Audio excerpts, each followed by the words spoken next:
Now for the news in detail. Brazil has recorded 602 deaths overnight from COVID-19, raising the toll to nearly 65,000, with over 1.6 million cases. Meanwhile, 273 people have lost their lives in Mexico over the past 24 hours, pushing its tally to over 30,600. Worldwide, the death count has exceeded 533,000, with over 11.4 million cases. More on that now in this report. The coronavirus pandemic is getting worse globally with each passing day as the second wave of infections forces new lockdowns. Hospitals in some parts of the US are in danger of being overwhelmed as the COVID-19 cases continue to surge in the country. Arkansas governor says states should not delay reimposing restrictive measures if cases surge again. But governors have to be able to adjust to what is happening with the virus. We've done that in Arkansas. We were flat for a long time. We had a small increase. We went back down, and now you see it going back up. And we're responding to that. That's what governors do. That's what we have to do. After 4 months of closure, the Louvre Museum in the heart of Paris is set to reopen today. Saudi Arabia has announced new health protocols for this year's Hajj, which will only be open to domestic pilgrims. Touching the Kaaba will be banned, and a social distancing space of 1.5 meters enforced during mass prayers and while circling the Kaaba. Touching the Kaaba will be banned, and a social distancing space of 1.5 meters enforced during mass prayers and while circling the Kaaba. Meanwhile, the border between Australia's states of Victoria and New South Wales will be closed at midnight for the first time in a century. Staying inside your flat, inside your unit, is the safest and best thing to do. It's not pleasant. I know it's challenging. It's very, very challenging. But it is far preferable to seeing vast numbers of people with underlying health conditions infected with this virus, spreading it between each other.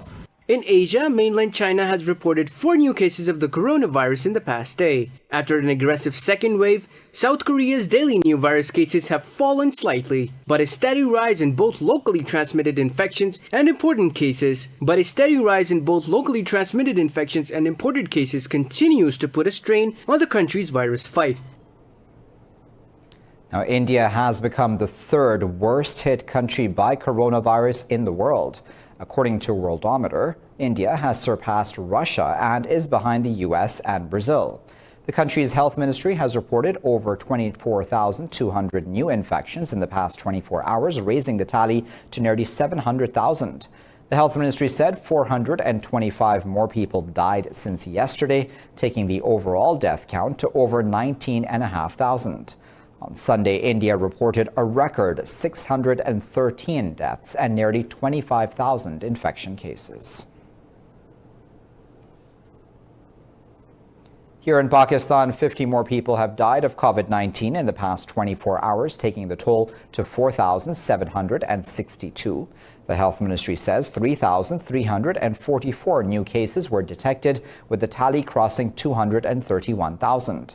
Officials said nearly 132,000 people have recovered from the virus across the country, while more than 2,400 are critically ill. The province of Sindh is badly hit by the virus, with nearly 95,000 infections. Punjab has reported nearly 82,000 cases. In the northwestern province of Khyber Pakhtunkhwa, the tally of patients is over 28,000. There are nearly 11,000 cases in Balochistan. The capital city, Islamabad, has reported more than 13,000 cases, while Azad Jammu and Kashmir and Gilgit-Baltistan have over 2,900 cases. Pakistan has summoned a senior Indian diplomat to register a protest over ceasefire violations along the line of control. In a statement, the Foreign Office said unprovoked firing by Indian troops seriously wounded 5 civilians in the Nikyal sector. A Foreign Office spokesperson said New Delhi is continuously targeting the civilian population across the line of control. Aisha Farooqi said Indian forces use artillery fire, heavy caliber mortars, and automatic weapons. She said India has so far committed 1,595 ceasefire violations and martyred 14 civilians this year. The Foreign Office has condemned the aggression and said such senseless acts are in clear violation of the 2003 ceasefire understanding. Meanwhile, Pakistan military's media wing has said the army responded effectively to the Indian aggression. While Muslims are caged in their homes under India's inhuman curfew in the occupied valley for the past 336 days, New Delhi is set to allow a Hindu pilgrimage to a shrine in Amarnath Cave in the south. The region's chief secretary, BVR Subramaniam, says all arrangements for the pilgrimage to Pahalgam area have been finalized. This comes at a time when all Muslim gatherings are banned and India has not allowed Sikh pilgrims to visit the shrine at Kartarpur. Health experts have warned that people coming from other Indian states hard hit by the virus will carry infections to the region as well. Now, Kabul is hosting a virtual international conference on the Afghan peace process today. Representatives from 19 countries as well as international organizations are participating in the event. Officials from the U.S., Russia, China, Pakistan, Iran, Qatar, and other countries in the region are expected to attend the meeting. Officials said the meeting would be hosted by Afghanistan's acting Foreign Affairs Minister, Muhammad Hanif Atmar. Yesterday, the presidential spokesman said Kabul is committed to start intra-Afghan negotiations as soon as possible to ensure peace and stability. Well, the Afghan government says it is reluctant to release 597 out of the total of 5,000 Taliban prisoners as part of the Doha deal. A key confidence-building measure, the prisoners' release remains a bottleneck to kickstart intra-Afghan negotiations. The head of the prisoners' release affairs, Ahmed Rashid Totathil, says these individuals are accused of dreadful crimes and moral issues. Totathil said they included individuals charged with murder, rape, and other crimes of a serious nature. Rejecting Kabul's stance, the Taliban say the government is violating the Doha Pact by punishing individuals arrested on charges of just being a Taliban member. So far, 4,015 Taliban prisoners have been released. The Palestinian President Mahmoud Abbas has told the German Chancellor that he is ready for UN-led negotiations with Israel. In a phone call with Angela Merkel, President Abbas discussed the latest regional developments, particularly Israeli plans to annex the occupied West Bank.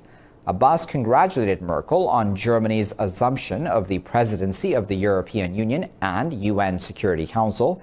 He thanked Merkel for supporting Palestine's stance with regards to annexation of occupied territories. Yesterday, the Palestine Liberation Organization said it is seeking to build an international coalition to block the annexation plan. The body's Secretary General Saeb Erekat said the coalition would aim to hold Israel accountable if it goes ahead with the occupation. Israel says its warplanes have targeted multiple locations in the Gaza Strip. The Israeli Defense Ministry says it struck Hamas infrastructure and military posts in retaliation to rocket fire. No casualties have been reported so far, while no Palestinian faction has claimed responsibility for the firing of rockets towards Israel. Meanwhile, Israel has launched a new spy satellite that it said would provide high-quality surveillance for its military intelligence. The Israeli Defense Minister Benny Gantz said they would continue to strengthen and maintain the country's capabilities on every front. Tensions are on the rise again between Israel and Hamas over the Israeli Prime Minister Benjamin Netanyahu's plans to annex the occupied West Bank. Iran says it has built underground missile cities along the Gulf coastline, warning of a nightmare for Tehran's enemies. In an interview, the Revolutionary Guard's Navy chief said the cities were established along the Persian Gulf and the Gulf of Oman. Admiral Ali Reza Tangsidi said Iran's enemies have misleading information about its missile infrastructure. He said the region would continue to be deprived of peace as long as U.S. forces are present in it. Tangsidi said Iranian forces are present wherever the U.S. has its military presence in the region. Iraq says a rocket has struck Baghdad's heavily fortified Green Zone, which houses foreign missions, including the U.S. Embassy. The Iraqi military said the rocket fell short of its target and instead damaged a nearby house, wounding a child. The military said it also thwarted another attack and seized a rocket and launcher set to target the Taji base north of Baghdad. This came just hours after the U.S. Embassy tested an anti-rocket defense system. No group has yet claimed responsibility for these attacks. In recent months, U.S. diplomats and troops have been the target of dozens of missile attacks in Iraq.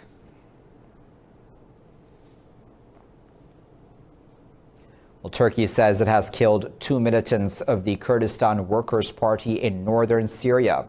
The Defense Ministry said the fighters were killed during Operation Peace Spring. It said militants were killed near Turkey's southern border. The ministry said it would not stop the operations against militants in the region.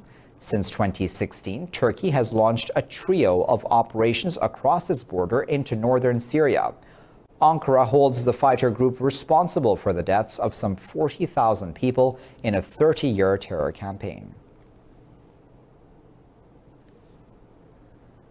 Libya's deputy defense minister says the country will respond to recent overnight airstrikes on the Al-Watia airbase. In a tweet, Salah al-Namroush said the strikes by foreign fighter jets supporting Khalifa Haftar were an attempt to distract from the government's recent victories. He said the response to the attacks would be given at the right time and the right place. Earlier, a military official said that the Al-Watia airbase was struck by unidentified planes. No casualties were reported, but some equipment recently brought to boost the airbase's defense capabilities was damaged. The overnight attacks were the first since forces loyal to the UN-backed government captured the airbase in May.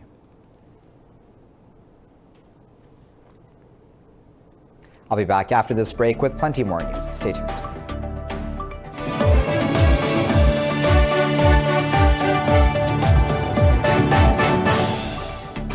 Welcome back.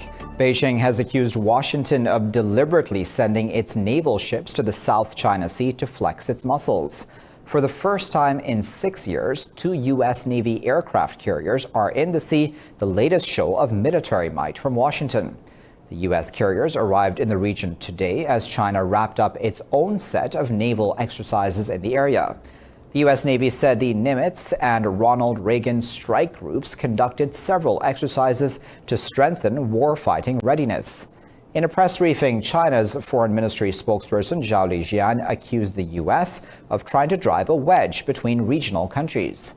Beijing claims 90% of the energy-rich waters, but Brunei, Malaysia, the Philippines, Taiwan, and Vietnam also lay partial claims.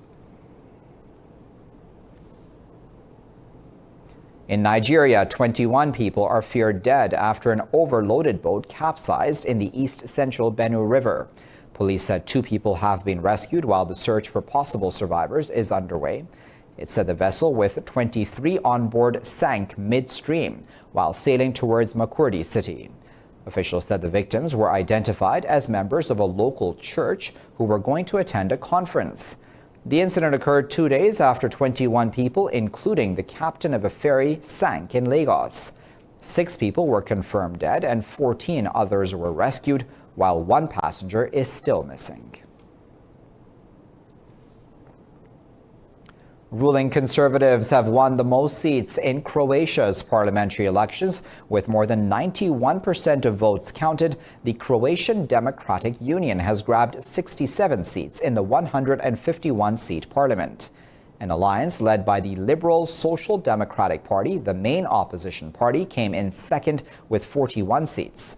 The Democratic Union is expected to form a majority government in coalition with smaller right-wing parties that have also won some seats. The acting prime minister and the winning party's leader, Andrej Plenković, praised the election result, calling it a great victory.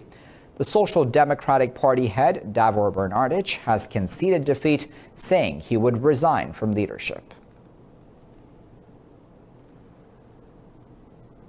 In the Dominican Republic, the ruling party is on track to lose power after 16 years as early election results show opposition candidate Luis Abinader in the lead. Preliminary results show Abinader won nearly 54% of the vote, which, if sustained, will be enough to avoid a runoff election. The ruling party candidate Gonzalo Castillo was in second place at 37% of the vote. Abinader has declared victory in the presidential elections after these initial results.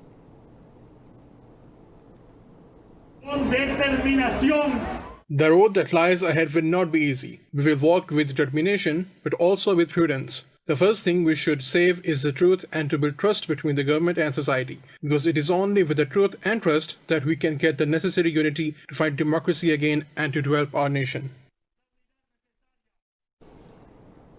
Well, the presidential and parliamentary elections took place in the country despite surging COVID-19 cases. Well, the Tokyo governor Yuriko Koike has won a second term to head the Japanese capital, buoyed to victory by public support for her handling of the coronavirus. In her victory speech, Koike pledged to do her utmost to take measures to protect residents amid the pandemic.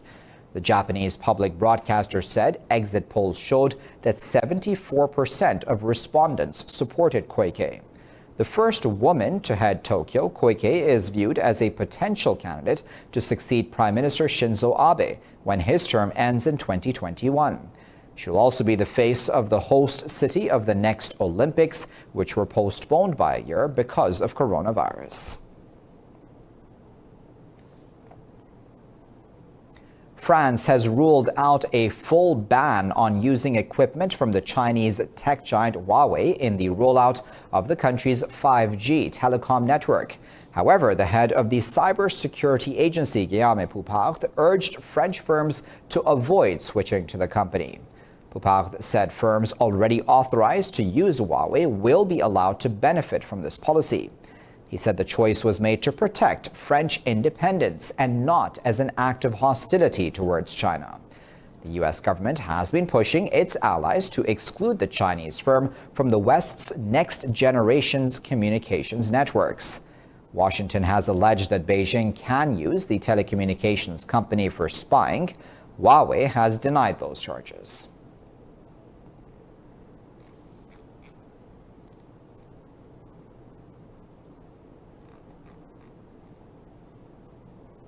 In Japan, nearly 40 people are feared dead due to floods and landslides as torrential rains have lashed the southwestern Kyushu island.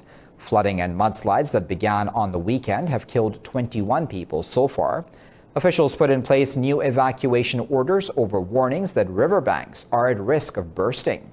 Chief Cabinet Secretary Yoshihide Suga said 18 people were presumed dead, pending official confirmation, while 13 others were missing. He said some 40,000 members of the Self-Defense Force were involved in rescue missions. Suga said evacuation centers were also working on preventing the spread of COVID-19. Japan's meteorological agency says such rainfall had never been seen before in the region. Italy has given permission for 180 migrants rescued from the Mediterranean to disembark from a charity-run ship. The decision comes after a standoff that lasted for more than a week. The Ocean Viking, operated by the rescue group SOS Méditerranée, has declared a state of emergency, citing fears for the safety of both migrants and crew. Migrants are set to be transferred to a government vessel in Sicily today and will quarantine for 14 days. Medics have already tested those on the Ocean Viking for COVID-19. The migrants are from a range of countries, including Pakistan, Eritrea, and Nigeria. They had fled the coast of Libya when they were rescued in 4 separate groups between June 25th and 30th.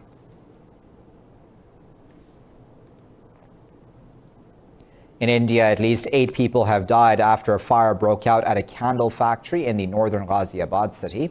Police officials said the incident took place in Modinagar area as the factory was loaded with inflammatory material.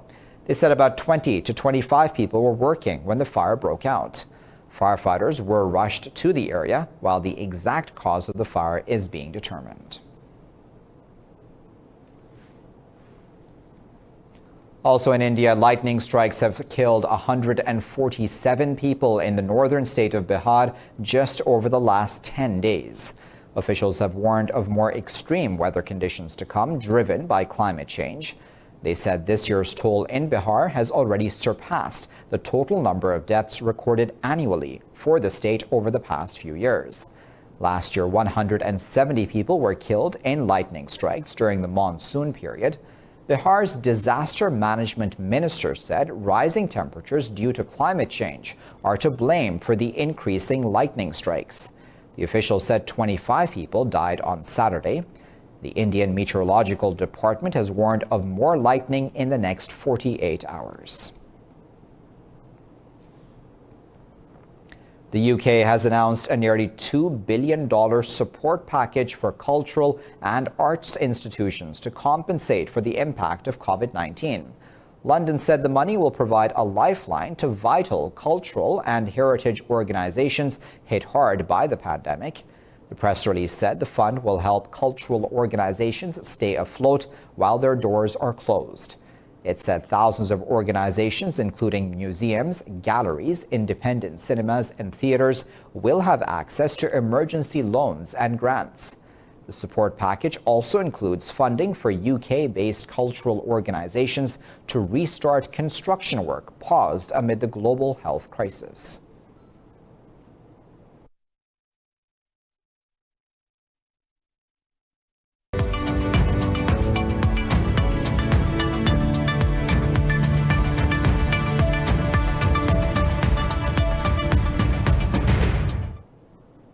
European markets have bounced as investors focus on the prospects of economic recovery and progress on potential coronavirus drugs. Stocks in Europe look set to follow the trend set in Asia overnight as some mainland Chinese stocks surged more than 4%. The Pan-European Stock 600 has so far added over 1.5% in early trade, with banks jumping over 4% to lead gains. Germany's DAX is up 1.5%. London's FTSE has gained nearly 2%, while France's CAC 42 has climbed 1.5%.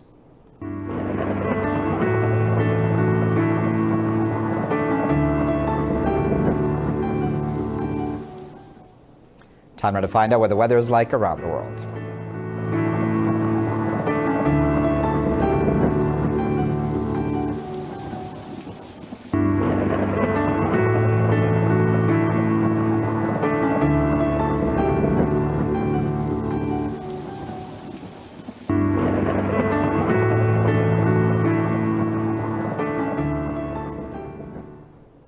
Well, for the latest updates on these and other stories, you can always follow us on our social media at Indus.news. Thanks very much for watching.